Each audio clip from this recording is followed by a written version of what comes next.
పొద్దున మున్సిపల్ అధికారులు వచ్చి మేము షెడ్ బ్యాగ్ చేస్తాం, మీరు సామాన్ చదువుకోండి అన్నారు. సరే మేడం కాసేపు ఆగండి, మీరు సామాన్ చదువుకుంటామని అంటే మేము వేరే రూమ్ చూసుకున్నాం. సామాన్ అంతా షిఫ్ట్ చేసినాక బ్యాగ్ ఫ్రంట్ వాళ్ళు షెడ్ బ్యాగ్ చేసిరు. అప్పటికి 1:30 రెండు ప్రాంతంలో వాళ్ళు వెళ్తారు. మేడం మీరు వెళ్తున్నారు కదా, మాకు ఏదైతే మార్కింగ్ పెట్టిరో మీరు అంతవరకే ఉంచిరా అని అడిగితే, అమ్మ మీకు ఏదైతే మార్కింగ్ పెట్టినామో అంతవరకే ఉంచినాం, అది మీ ప్రాపర్టీనే, మాకేం సంబంధం లేదని చెప్పి వాళ్ళు వెళ్ళిపోయిన తర్వాత అక్కడికి విజయ్ అనే అబ్బాయి నన్ను పిలిచిండు. నేను మా అబ్బాయి ఇద్దరం వెళ్ళిన తర్వాత ఆయన ఎవరో నాకు అప్పటికి తెలియదు. మా అబ్బాయి విజయ్ అన్న అన్నాడు. అన్నమల్ల అక్కడికి వెళ్ళినా మాట్లాడుతుంటే ఆయన అన్నాడు అంటే, అమ్మ మీకు ఎమ్మెల్యే సార్ మీకు ఏం అన్యాయం చేయడు, సార్ మంచోళ్ళు అంటే అది మీరు చెప్పాల్సిన పని నాకేంది, నాకు తెలియదా, ఎమ్మెల్యే సార్ ఏమన్నా నాకు వ్యతిరేకమా అని నేను అన్న తర్వాత అన్నాడు అంటే అది తీసేస్తామన్నాడు. ఎందుకు తీసేస్తావు నువ్వు, నేను కదా తీసుకున్నాను, నీకేం అవసరం అని అంటే మీకు వెనకాల కట్టిస్తామన్నాడు. అవసరం లేదు, నేను కట్టించినాక నేను పోయినాక తీసుకుంటా, నేను అంతసేపు నేను తీసుకోనని చెప్పి ఆ అబ్బాయితో అన్నాక ఆయన ఒక ఫోన్ చేసి అమ్మ ఎమ్మెల్యే సార్ మాట్లాడతాడని ఆయన అన్నాడు. నేను హలో అని అన్నాక తమ్ముడు ఇది ఎమ్మెల్యే సార్ వాయిస్ కాదు అని నేను అన్నాక అవతల వ్యక్తి నాతో మాట్లాడాడు. అమ్మ మేము అది తీసేస్తాము, మీకు వెనకకి ఇస్తామంటే అన్న నాకు వద్దు, వెనకకి ఇచ్చుడద్దు, నాకు వాళ్ళు షెడ్ బ్యాక్ గ్యాంగ్ ఎంత ఉందో నేను అంతలోనే ఉంటాను, నాకు అన్ని పర్మిషన్లు ఉన్నాయన్న. మా ఆయన 40 సంవత్సరాల క్రితం ఈ ఏరియాకి వచ్చి తమలపాకులు అమ్ముకున్నాడు. నా పెళ్ళైనాక నేను ఇక్కడికి వచ్చిన, నాకు 2 ఆడపిల్లలు, నా పెద్ద అమ్మాయి పెళ్లి కోసం దాచిన డబ్బులతో ఇది కొన్నా నేను ఇది కట్టుకున్నా.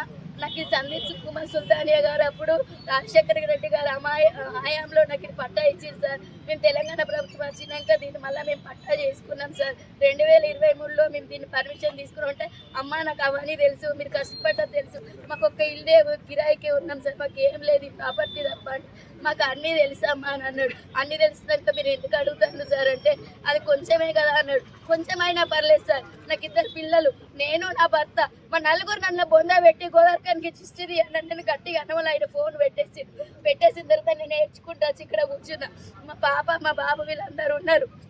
ఒక 5 నిమిషాలకు విజయ్ ఇక్కడికి వచ్చిండు, ఇక్కడ నిల్చొని అమ్మ ఏమంటావు అన్నాడు. ఏమైంది అనేది నీకు, నువ్వెవరు అసలు అడగడానికి అంటే ఇది రోడ్డు కింద తీసేస్తామన్నాడు. రోడ్డు కింద నువ్వు ఎట్లా తీసిస్తావని నేను అడుగుతాను అడిగంటే మీకు వెనకకి ఇస్తామన్నాడు. వెనకకి ఇస్తే నేను ఇచ్చినాక పోతా అంటే సార్ లేడు వస్తాడు అని అన్నాడు. నేను వచ్చినాక మాట్లాడతా, నిన్ను రూమ్ ఇవ్వమని నేను అడిగినా, నేను నిన్నుతో ఏమన్నా గొడవ పెట్టుకున్నానా, నీ దగ్గరికి నేను వచ్చి మాట్లాడినా, నేను ఎమ్మెల్యే సార్ రేపు వస్తే రేపే మాట్లాడతా, ఎల్లుండి వస్తే నేను ఎల్లుండే మాట్లాడతాను, నేను ఇక్కడనే ఉంటాను, నేను ఎటు పోను, నాకు ఇది తప్ప వేరే ఆధారం లేదు అని చెప్తే ఆయన అన్నాడు కదా అంటే లేదు ఆ పిల్లర్ మాకు మేము కూల్చే దాంట్లోనే ఉంది, ఈ పిల్లర్ మేము కూల్చే దాంట్లో ఉందంటే అప్పుడు మేస్త్రి అన్నాడుగా అంటే లేదు అదొక మధ్య పిల్లర్ మీద ఈ పిల్లర్ల మీదనే ఆగింది, మీరు అట్లా వేయద్దు, వాళ్ళు మార్కింగ్ పెట్టినంత మంది వాళ్ళు ఉంచి వెళ్ళిపోయారంటే ఎవరు వెళ్ళిపోయారు, మీకు ఎవరు మార్కింగ్ పెట్టిరని ఆయన అన్నాడు. అంటే మేడమును మన అయ్యప్ప స్వామి మాలేసుకున్న సార్ వాళ్ళిద్దరు నాకు చెప్పి వెళ్ళిపోయారు అని అన్నాక నువ్వు ఇన్ని అడుగుతున్నావు, నువ్వేమన్నా ఆఫీసర్ అంటే అవును ఆఫీసర్ అంటే మా అబ్బాయి అన్నారు నీ ఐడి చూపించమని అన్నాడు. ఆ లోపు ఆయన జేసీపీ తెచ్చిండు, ఈ పక్కకు పెట్టిండు. ఆ జేసీపీ అబ్బాయి కట్ట తెలుగు రాదట, హిందీలో మారంటాడు.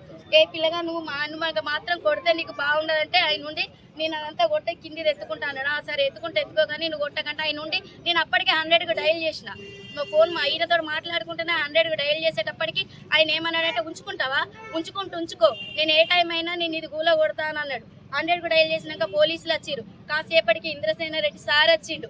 నేను సార్ దగ్గరికి వెళ్ళి మాట్లాడడానికి ఇప్పుడు మా ఆయన బీజేపీలో చిన్నప్పటి ఉంటున్నాడు, వాళ్ళ తరపున వాళ్ళ కార్యకర్తలు వచ్చిండు. మీరు ఎవరు మాట్లాడొద్దు అన్న వల్ల నేను ఒక్కదాన్ని మాట్లాడు. సార్ ఆ విజయ్ అనే అబ్బాయి వచ్చిండు సార్, నన్ను ఇట్లా బెదిరించిండు, నా దగ్గర ఆధారాలు కూడా ఉన్నాయి సార్ అంటే ఆయన అన్నాడు అమ్మ నేను మీటింగ్కి వెళ్తానా, నేను మున్సిపల్ కమిషనర్ మేడం ఫోన్ చేసిన, ఇవి ఉన్నదేదో మీ ప్రాపర్టీ, దీనికి ఎవరితో సంబంధం లేదమ్మా, నేను వేరే వాళ్ళకి ఎందుకు మీకు ప్రొటెక్షన్ చేస్తా వాళ్ళకు, సార్ ఒకసారి ఆ అబ్బాయిని పిలిచి అడగండి సార్ అని నేను అన్నా.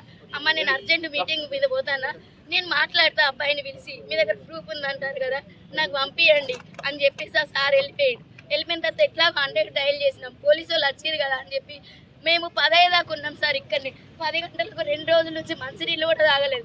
10 గంటలకు ఇంటికి పోయినాం సార్. ఇంటికి పోయి పడుకొని తెల్లారంగా లేచి 7 గంటలకు నేను వచ్చేసరికి ఇట్లుంది సార్ పరిస్థితి. మేము ఎవరికి ఏం అన్యాయం చేసినాం సార్? మేము ఎవరికి ఏం చేసినాం సార్? చెప్పండి. మేము ప్రజాస్వామ్యంలోనే మేము బ్రతుకుతున్నాం కదా సార్, ప్రజాస్వామ్యంలోనే బ్రతుకుతున్నాం కదా సార్. మేము ఎవరిని ఏం అనలేదు. మీరు షెడ్ బ్యాక్ అంటే మేము అధికారులకు సహకరించి ఉన్నదాన్ని కూడా మీరు రాత్రి ఇట్లా ఎట్లా కూలగొడతారు సార్? మేము ఎట్లా బ్రతుకుమంటారు? మాకేదో అన్యాయం చేసినాకనే మేము ఇక్కడ నుండి పోతాం. చావు ఈయన్నే చచ్చిపోతారు, మేము ఈయన్నే చచ్చిపోతాం. మమ్మల్ని ఇంట్లోనే పొందబెట్టినా కానీ మేము తల్లి నరుగులం, నేను నా భర్త నా 2 పిల్లలు, మేము ఇందులోనైనా చచ్చిపోతాం. కానీ మాకు మాకు న్యాయం జరిగి మా రూమ్ మాకు వేసి ఇచ్చేంత వరకు మేము ఇక్కడ నుంచి కదిలేదు లేదు, ఎక్కడికి వెళ్ళేది లేదు. మా మీద ఏదో నైట్ బెదిరించి మా రూమ్ కూడా కొట్టిడు సార్. మమ్మల్ని ఎక్కడైనా వస్తాంటే పోతాంటే నన్ను చంపడానికి గ్యారెంటీ ఏమున్నది? మమ్మల్ని చెప్పండి. ఆయన వచ్చి మరీ ఇక్కడ ఉండి బెదిరించిండు. మా దగ్గర అన్ని వీడియో ఆధారాలు ఉన్నాయి, వేరే పక్క వాళ్ళు వీడియో తీసిరు. మేము జేసీపీ అయిన అడుగుతుంటే కూడా మమ్మల్ని వాళ్ళేదో లేరని జేసీపీ అయిన కూడా చెప్పిన సాక్ష్యాలు ఉన్నాయి మా దగ్గర. మేము ఏమన్నాం సార్? మేము వాళ్ళు షెడ్ బ్యాక్ అన్నదానికంటే ఎక్కువ మేము కట్టుకున్నా, మేము ఎక్కువ ఉంచుకున్నా. మేము మాకు వెళ్ళినప్పుడు మేము చిన్న పరదాలు వేసుకొని ఉంటాం సార్. అందరికి బిల్డింగ్లు ఉండాలని రూల్ ఏముంది సార్? 2 తడకలు కట్టుకొని అమ్ముకుంటాం సార్ మేము ఎట్లా బతుకుతాం చెప్పండి? మా ఆయన ఏం పని చేసి బతుకుంటాడు చెప్పండి? మా ఆయన అక్కడ పెళ్లి కాకపోతే 40 సంవత్సరాల నుంచి తమలపాకులు తప్ప ఇంకొకటి తెలియదు. సరే మేము రూమ్ కట్టుకున్నామని పూజ సామాన్ పెట్టుకుందాం. ప్రతి ఒక్కరు గోదావరికారులు ఉంటే ప్రతి ఒక్కలకు, నేను తెలిసినా తెలియకపోయినా మా ఆయన ప్రతి ఒక్కరికి తెలుసు సార్ ఈ తమలపాకులు అమ్ముతాడని. ఎప్పటికీ ఎవరి దగ్గర ఉన్నా లేకున్నా మోడీ గారిది బీజేపీ ఫోటో మా షాప్ దగ్గరనే ఉంటుంది సార్. ఇంతకంటే వాళ్ళు చేయడానికి వేరే ఏం లేదు. మేము ఏం చేస్తాం చెప్పండి? మమ్మల్ని ఎందుకు ఇంత ఇచ్చేస్తారు చెప్పండి? నాకు 2 పిల్లలు పెళ్ళికి ఉన్నారు సార్. నేను ఒకరికి అట్టకిత్తుడు, నేను అమ్ముకుంటే ఏం చేసుకుంటున్నావు? నాకు ఏదైనా అప్పే తెచ్చుకుంటున్నా కావచ్చు దాని మీద. నా బిడ్డలు నేను ఎట్లా పెళ్లి చేసుకుంటా మీరు చెప్పండి? మాకేమున్నాయి చెప్పండి ఆధారాలు? మేము ఎట్లా బ్రతుకున్నది? ఇది నా ఆవేదన, నా గుండెల నుంచి వచ్చిన ఆవేదన. నేను ఏడుస్తాను, మొన్నట్టు నా భర్త ఏడుస్తాడు, నా 2 పిల్లలు ఏడుస్తారు. ఏం కావాలో చెప్పండి? మేము ఏమన్నా చచ్చిపోయినా కానీ మరి ఇంత వయసులో ఉన్నాం, మాకేదన్నా చచ్చిపోయినా కానీ మాకెవరు ఉంటారు చెప్పండి? నేను నిన్నటి నుండి పొద్దున్న నుండి మీడియా వాళ్ళతో వీళ్ళతో మాట్లాడి కూడా అలసిపోయినా అన్న. నేను ఆరోగ్యం కూడా సహకరించారు. నన్ను ఏం చేయమంటారు మీరు చెప్పండి? ఇంతకంటే నేను ఏం చేయాలి? నేను వచ్చినాక మాట్లాడతాను కూడా చెప్పిన. నన్ను ఇంత ఘోరంగా చేసారు. మాకు న్యాయం చేయండి, అంతకంటే చేయడానికి మాకు ఏం లేదు. దయచేసి మాకు న్యాయం చేయండి, దయచేసి చేయండి.